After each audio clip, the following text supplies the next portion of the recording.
Market Journal, Television for Agricultural Business Decisions, is a presentation of the University of Nebraska-Lincoln's Institute of Agriculture and Natural Resources.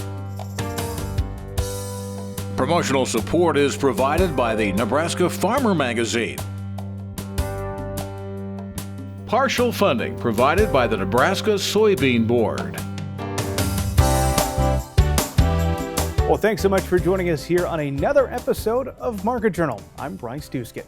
It's been a snowy week for some of our viewers. Wherever you're joining us today, now in the middle of December, we sure appreciate you making time for this show. Jumping right into today's broadcast, the U.S. Department of Agriculture has issued some updates for producers regarding the dairy margin coverage enrollment, as well as a nationwide customer survey. Producers can now take a survey to assist USDA in improving and increasing access to its programs and services for America's ag producers and forest managers. The survey includes new and existing customers. USDA encourages all producers to take that survey, especially those who have not worked with USDA in the past. The survey will gather feedback on programs and services available through USDA's Farm Service Agency, Natural Resources Conservation Services, and Risk Management Agency. The survey is available online at farmers.gov/survey, and producers will have until March 31st to complete it. Well, as of last week, the USDA has extended the deadline for producers to enroll in Dairy Margin Coverage, or DMC, and Supplemental Dairy Margin Coverage for program year 2023. DMC is a voluntary risk management program that offers protection to dairy producers when the difference between the all milk price and the average feed price falls below a certain dollar amount selected by the producer. Nearly 18,000 operations that enrolled in DMC for 2022 have received margin payments for August and September for a total of $769.3 million. At 15 cents per hundredweight for $9.50 coverage, risk coverage through DMC is a relatively inexpensive investment. DMC offers different levels of coverage, even an option that is free to producers aside from a $100 administrative fee. Limited resources beginning or socially disadvantaged farmers and ranchers are exempt from paying that administrative fee if requested. To determine the appropriate level of DMC coverage for your dairy operation, producers can use the online Dairy Decision tool by visiting the link there at the bottom of your screen now. Producers who did not enroll in supplemental DMC in 2022 are encouraged to do so now. Producers should complete their supplemental DMC enrollment before enrolling in 2023.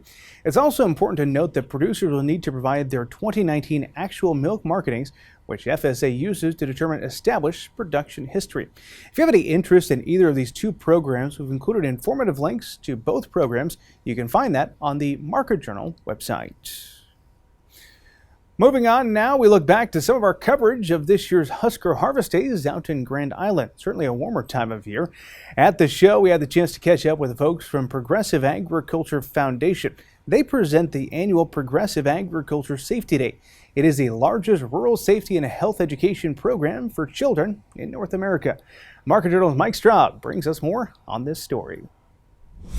The Progressive Agriculture Safety Day program is recognized as the largest rural safety and health education program for children in North America. We have programs in both the United States and Canada, and we also have some programming in South America.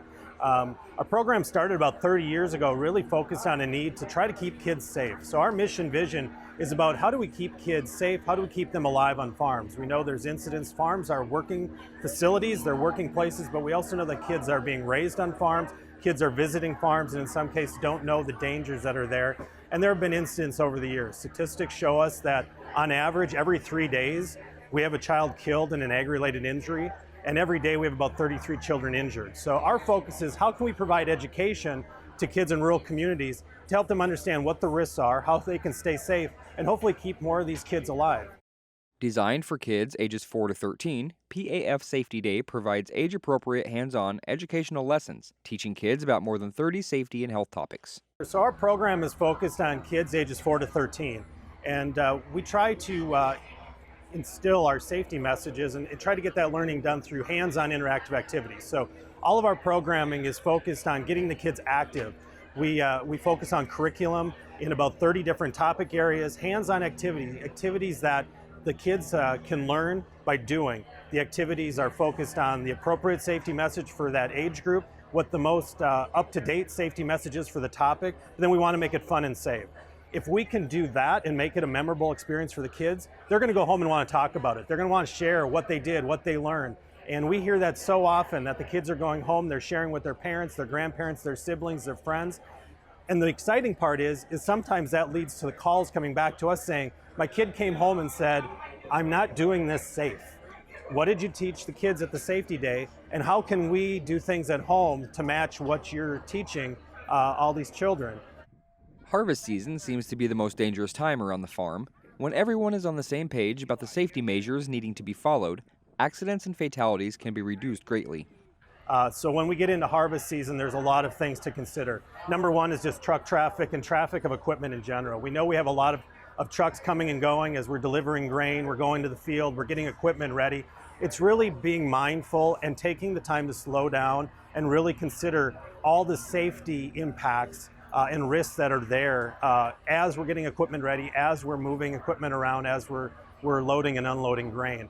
So many things, so many incidents happen because people are just trying to move too fast, and they're not taking the time to kind of have their senses about them on where those risks may be. Unfortunately, so many times we're seeing incidents where it was that, well, I'm just going to do this really quick or just this one time, and that leads to an injury or fatality. If a Progressive Agriculture Safety Day is not currently taking place in your community, you can help organize an event for local groups, helping keep safety a top priority on the farm. So our program is open to any community, anybody who's interested to bring in, and has the interest and the desire to teach rural safety education. And again, as I've mentioned, it really runs the gamut of topics. So we allow our communities to really tailor what is taught. You can pick the topics, you can make it specific to your community and what's needed in your community, what you want to teach in your community. And it's open to all. The easiest way to get involved is to go to our website, progressiveag.org. You can go there, you can learn more about us, but there's a spot on our website where you can click to get involved. And the easiest way is to complete an interest form there. Either if you want to coordinate an event, lead that effort to get an event started in your community or in the classroom, or if you just want to volunteer, there's 2 separate interest forms. You can fill those out. We'll be in contact. We'll hopefully get you matched up. We'll get you on the way to be able to host a Progressive Agriculture Safety Day. Living and working around the farm and ranch can be dangerous. The Progressive Agriculture Safety Day helps children build safer and healthier decision-making skills through potentially life-saving education. Reporting for Market Journal, I'm Mike Straub. Thanks for the story, Mike. If you have any interest in participating in either of those services offered by the Progressive Agricultural Safety Day program, you can find more information on their website. It is progressiveag.org. Switching our attention now over to the grain markets. This week we were joined by Heather Ramsey from the ARC Group. As the end of the year nears, we spent some time discussing 2023. But first, we review the latest when it comes to the markets here in December. Let's talk about this trade. It's been much of the same, much of December, much of this past several months. Size it up for us. What do you see? Our main headline points are continuing to look at what's going on in China from both a COVID and an export or purchasing scenario. Obviously, the rail has been off and on, really important over the last several months. Ukraine and Russia still ongoing. Depends on the week on whether it's front and center or whether it's kind of slid to the background. And then weather. We have shifted that discussion a little bit out of the northern hemisphere into the southern hemisphere right now. But still, weather is always going to be key when we're talking about a product that we're growing outside. So really important. That one has come back into the southern hemisphere with some interesting headlines related to one of the countries. I kind of look at it being sort of that sister production area, not necessarily the primary area having issues. So weather is there, but the premium and risk discussion probably not as high and as important as what we saw this summer with the U.S. So.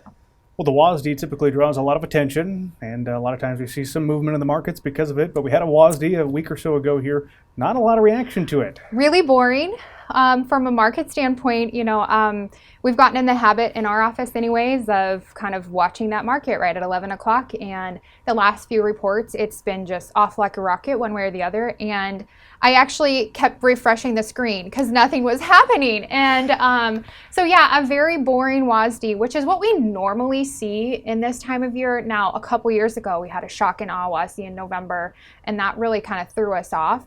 And but I will say this number very in line. There's still a lot of discussion about export numbers getting backed off in future reports. It was a little bit early, most likely for USDA to pull any knee-jerk reaction there on an export number. But U.S. corn coming in at 1.2 billion bushel supply is pretty comfortable. Beans at 220 million for carryout, and I believe wheat was somewhere in that 4 to 500 million off the top of my head there. So pretty expected, nothing out of the norm. Unfortunately for us, when a report comes out, that's what we expect. We usually do see some premium taper off, and that was kind of what we saw Friday. A little bit of correction the following couple trading days, just because of where we're sitting from a chart standpoint, not even related to WASDE, just strictly charts. We're sitting here in the middle of December. Mm-hmm. Holidays are coming up. What do you see seasonally that you're keeping a close eye on that might have an impact, potentially seeing a rise in prices? We're obviously, like I mentioned, South American weather is really important. We are getting a little bit of premium bump here and there on soybeans when you look at weather in Argentina. Now, I do not want to offend anyone when I say they're almost kind of like that stepchild of South America. I think sometimes we kind of feel that way out in Nebraska, versus the U.S. production. So we can relate to them being a headline, but at the end of the day, they're not the bulk of that primary production in South America. Brazil is where we really need to keep an eye on. And for all intents and purposes, their growing season looks phenomenal. So they are expecting to have a record bean crop. And I always caution my clients to getting too excited about what does a record bean crop mean. They're going to continue to put record crops in the ground, and if they have good weather, continue to raise that because they're always expanding. I think the better perspective is how much are they adding more than what we would expected from a trend line with them. And they're putting in another, I think the range is somewhere between 2 and 4 million metric tons of extra production versus what they should have been at. Now, this year's production looks massive compared to last year, but as you and I remember, last year was a massive drought. So, that's to be expected that we have a huge gain in Brazilian soybeans. So Argentina will continue to help with a little bit of premium here and there. The soybean oil market and the soy meal, that all of the kind of byproduct side of soybeans, definitely helping add premium here and there. Russia-Ukraine tensions seem to be high again, and so the wheat market is the other thing to really focus on. Corn is going to get drug in the middle, and we're seeing that all the time. Beans are up, they try. Wheat is down, they go down. So definitely watching wheat and watching soybeans will help give us some idea of where maybe direction should go after the first of the year. But I think right now people need to be prepared with what their goals, what their costs are going forward so that we can make those decisions through the first of the year. Let's talk more about that in preparing. 2023 is right on the horizon here. Yes. What's your message to your clients about looking ahead to next year's crop? I think to look forward, you definitely have to get a handle on where you are today with the 22 crop. So obviously continue to be in, clean up kind of settlement mode on 22. Maybe it's not physically moved, but at least know where you stand so that you can make good decisions about 23 going forward. The other thing that we've seen be hugely important over the last couple years especially is know your cost of production. When we talk about cost of production, it kind of used to just be what's the seed cost, what's your cash rent, what is your chem and your fertilizer. It's not that easy anymore. We're definitely concerned about, the farmer should be concerned about interest rates and what that does to their operation because those interest bills can be huge. We're talking about massive cost increases from this inflationary stand period we're in. So, does 7 to 8% interest on $1 million, or versus talking about a couple years ago, 3 to 5% interest on, $750,000. Those are big differences in numbers. And so everyone needs to be very concerned with accounting for that and their cost of production. So knowing that and then being able to set a goal to say, okay, beans are in the money right now for 23. How much of that do I want to lock up from a profit margin standpoint as a starting point? And then where do we start with corn? You know, do we want to take a swing? Do we want to protect? You know, what's the risk tolerance for this year? Because it's just that much more of a high dollar crop going into 23 than where we've been. Something good to spend some time on in some of these colder days. Yeah, stay inside, do your paperwork. Yeah. We'll give you the final word this week as we round out 2022. What do you want to leave us with risk management suggestions wise? You know, one of the best pieces of advice I've ever gotten from a risk management standpoint is control the controllables. And I know that that's hard in the environment that we live in. You know, we're worried about what's going to happen with Russia, what's China going to do, all of these big picture items. The reality is the things that we control are, you know, execution of, you know, logistics and delivery, execution of protection, whether it's floors or futures pricing, you know, options, things like that. And so I always think, you know, control the controllables and let everything else sort of just be what it's going to be. It's less overwhelming to make decisions on the things we can actually control.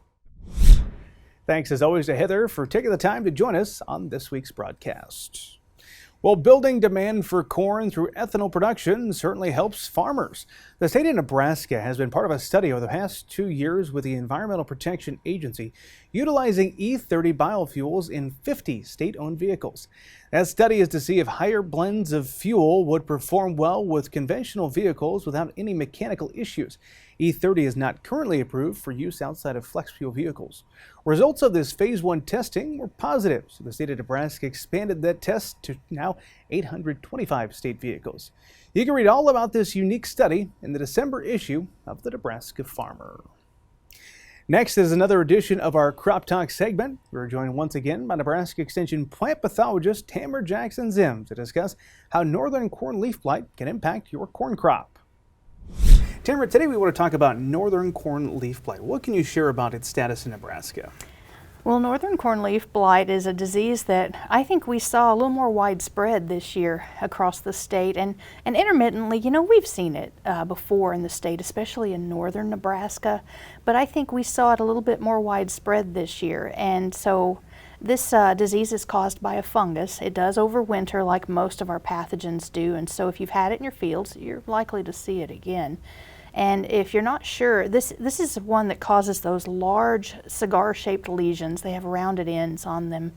And it's a fungus that prefers cooler conditions in the 60s and 70s. So sometimes we see it develop earlier in the season, and then again it'll flare up often toward the end of the season. And you can see it anywhere in the crop canopy. And once you have a lot of those lesions, it can cover a lot of leaf area pretty fast. Look pretty alarming.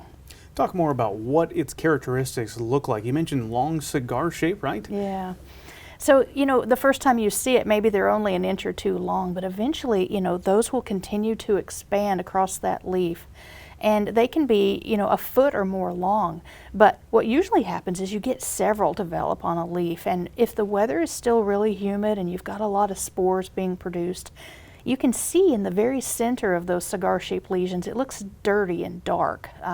And under a microscope, it looks like a forest of spores on that surface, and that's what's being splashed and blown around to new areas, but will overwinter too, so you're going to see it again. So that was one thing I think to watch for. You can confuse it with some other diseases too, like Goss's wilt, those big lesions. What's always the question, is there anything management-wise you can do to prevent that? Is there? Well, there is, and there's good resistant hybrids to Northern Corn Leaf Blight. There's also fungicides, and so those are things to consider, and we've got efficacy data on which products work the best, not only on Northern Corn Leaf Blight, but the other fungal diseases as well.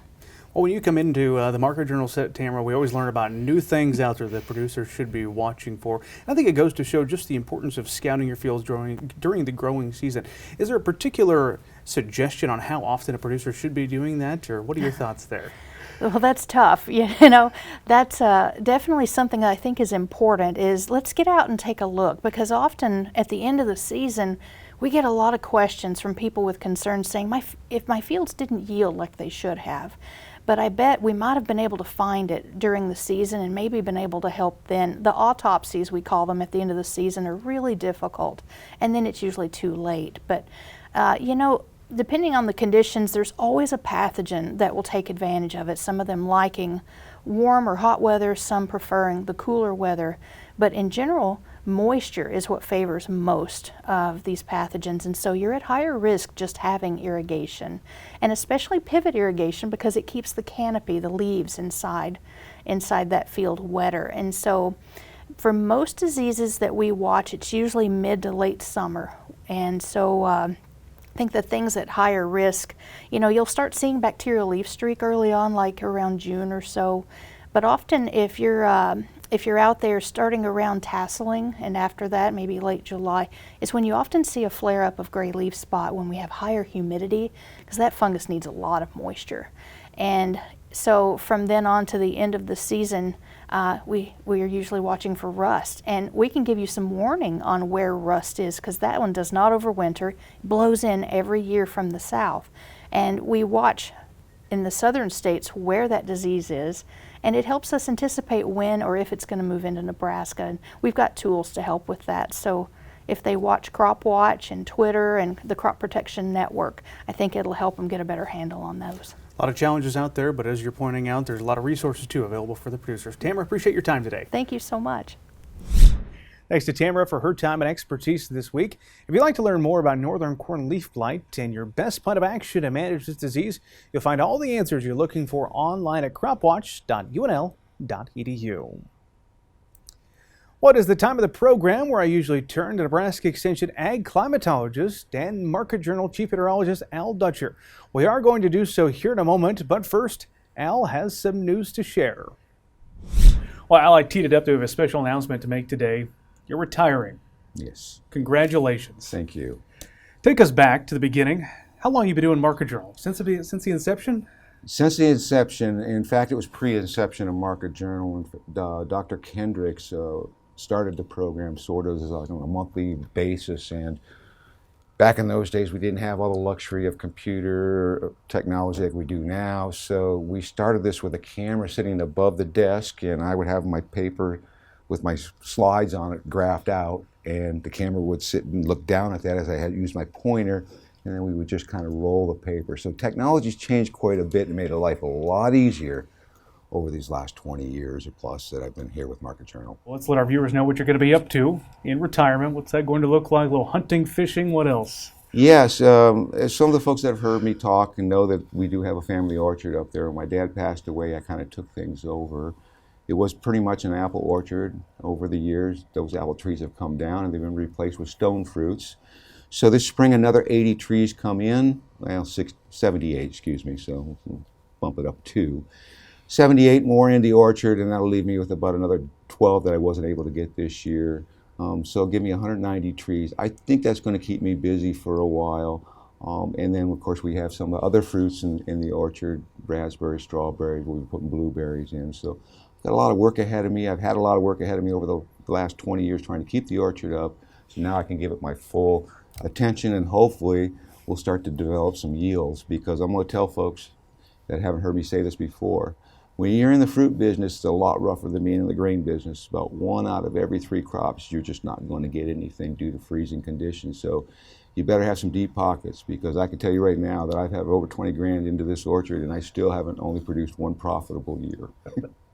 Well, I can say this. We're going to miss you at Market Journal, but Nebraska agriculture is going to miss you. So thank you for all you've done for this show and broadly speaking, the industry. Yes, and I thank everybody across the state for the attention they've given Market Journal. I hope that they continue to support Market Journal. There's a lot of good folks that have worked here and I've worked with over the past. And I'm hoping that somebody will come in and try to be the next Al Dutcher. Big shoes to fill. We'll let Al get set because it is now time to take a look at the weather outlook with Al. So here for the final time, here is Al Dutcher with weather.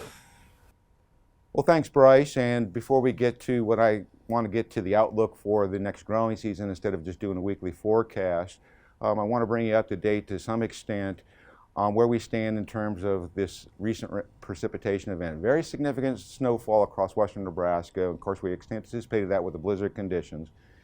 Most of the co-op network that we've seen reporting so far have been in that 10 to 24 inch range across most of the Panhandle and northwestern Sandhills, and the totals dropped off pretty quickly as you got into the southeastern portion of the Sandhills in northeastern Nebraska. But farther south from there, not much in the way of snowfall, maybe some flurries and light accumulations.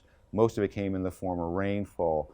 More importantly, as we go forward in time, and I know a lot of folks are wondering if we're going to see a white Christmas across the southern part of the state, there are 2 more waves that are going to be moving on the back side of this big cold pressure or high pressure system that's going to be moving down the middle of next week. So between the 20th and the 21st, looking at a wave coming down the back side of that, which would give us a chance for some accumulating snowfall across central and portions of eastern Nebraska. And then on the 24th, which would be Christmas Eve, another wave is expected to move down, at least right now, according to the models. And that should give us another chance for light accumulating snowfalls. We only need an inch to hit that magical white Christmas. It does appear that the mechanisms are in place for that. We'll wait to see whether or not the models stay consistent with those forecasts. But more importantly, as we go forward in time, the biggest issue we're dealing with is we're in the 3rd year of La Nina. And we're starting to see an erosion once again in the eastern equatorial Pacific. This is the time of the year when we start to see a weakening of La Nina going forward as we get toward the summer period. And if we look at this in a static picture, you will see that there is an erosion in the eastern equatorial Pacific off of the western coast of South America, And we're also seeing a warm pocket developing far south, just to the north of Antarctica. That will bring that warmer water up, and underneath of the current, we're finally starting to see this big blob of above normal temperatures in the below surface conditions, and that current is starting to move back toward the east, and it's now broken the midway point in the equatorial Pacific. Last year we had a lot of upwelling in this region here that basically blocked this movement. It doesn't appear that that's in the cards right now, so it means that we're likely to see this rapidly move toward the surface as we go through the month of January, and then we'll start to see that spread westward, which would push this cold sea surface temperatures well to the west, which would signify the end of La Nina conditions. Now, more importantly, as we go forward in time, because we've seen this big oscillation in terms of our strong storms, I expect that to continue. And if we start to see a movement toward El Nino, we'll see a much stronger southern jet, which would juice up these storms in the spring. So watch out. We're looking for the magical 15-inch mark for those folks that have a spring planting delay issues. And if we don't get to 10 inches, then we do have a problem with drought across the state of Nebraska.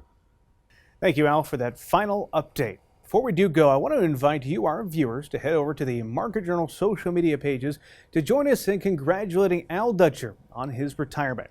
You can find Market Journal on Facebook, Twitter, and on Instagram.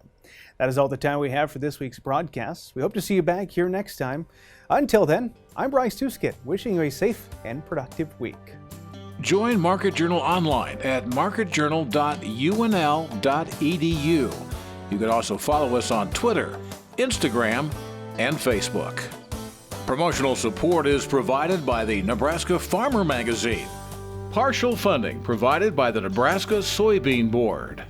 Market Journal is produced by the University of Nebraska-Lincoln's Institute of Agriculture and Natural Resources.